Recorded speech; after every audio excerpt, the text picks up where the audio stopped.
Қазақстанда ұлттық валюта күні 15 қарашада атап өтіледі. Дәл осы күні 1993 жылы Қазақстан Республикасында жаңа ақша теңге енгізілді. Оның алдында біршама маңызды оқиғалар атап өтілген еді. Ұлттық валюта енгізілгенге дейін Қазақстан аумағында КСРО-ның ақшасы мен Ресей банкінде шығарылған 1992 жылғы ақшалар айналымда жүрді.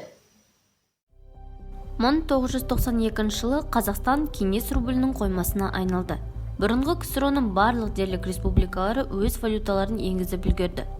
Сондықтан олар жақтан Қазақстанға іс жүзінде қажетсіз ақша легі ағылды. Кідіруге уақыт болмады. Әлеуметтік және қаржы дағдарысы жақындап келе жатты. Бірақ Қазақстанның жаңа рубль аймағына кіруі туралы уағымдастыққа қол жеткізген болатын. Бұған қарамастан 1993 жылдың ортасында Ресей банкі Қазақстан үшін банкноталар бермейтінін жариялады. Сонымен бірге 1993 жылдың 26 шілдесінде бір жақты тәртіппен айналымға жаңа рубль енгізілді. Қазақстан билігі осы сәтте өзінің ұлттық валютасын енгізу бойынша бірегей және өте құпия операцияны жүргізеді. Президент Нұрсұлтан Назарбаевтың ештеңеге қарамастан өз еліміздің ақшасын басып шығару туралы қиын шешімді қабылдауға даналығы мен батылдығы жетті. Ақшаның атауы үлкен дау тудырды. Оларды сом, ақша деп атауға ұсынды. Президентке алтын деген атау көбірек ұнады. Бұл ТМД-ның барлық халықтарына түсінікті болатын. Мұндай сөз түркі және славян тілдерінде бар. Дегенмен теңге деген атауға тоқталды. Орта ғасырларда айналымда болған түрік ұсақ күміс монеталары осылай аталған болатын. Қағаз теңгенің дизайны мен авторлық ұжым айналысты. 1 теңгеден 200 теңгеге дейінгі алғашқы қағаз ақшаларды әзірлеуге бірнеше ай қажет болды. Бұл ақшаларда қазақ халқының ұлы тарихи тұлғалары мен сәулеттік ескерткіштер бейнеленді.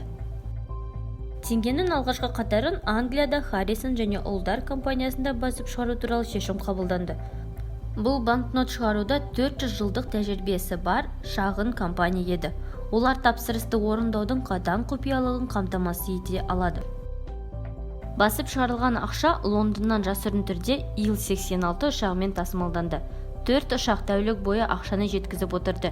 Келген ақшалар бірден Жамбыл қоймасына жөнелтілді.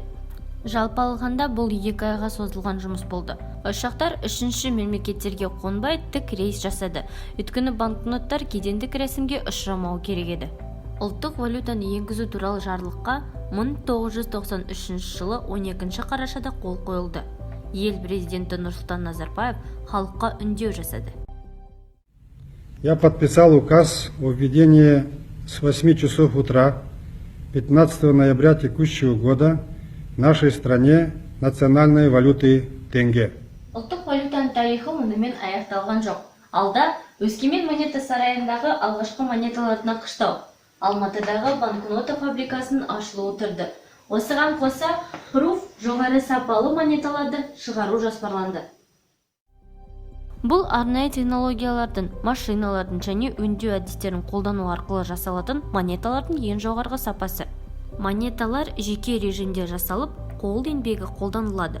Бұл ең күрделі және қымбат технология. Пруф сапасындағы монеталар коллекцияға жатады.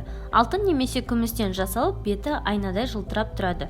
Пластикалық капсулаларда сақталып, шағын тиражбен шығарылады. Осылайша ең маңызды қадамдар жасалды.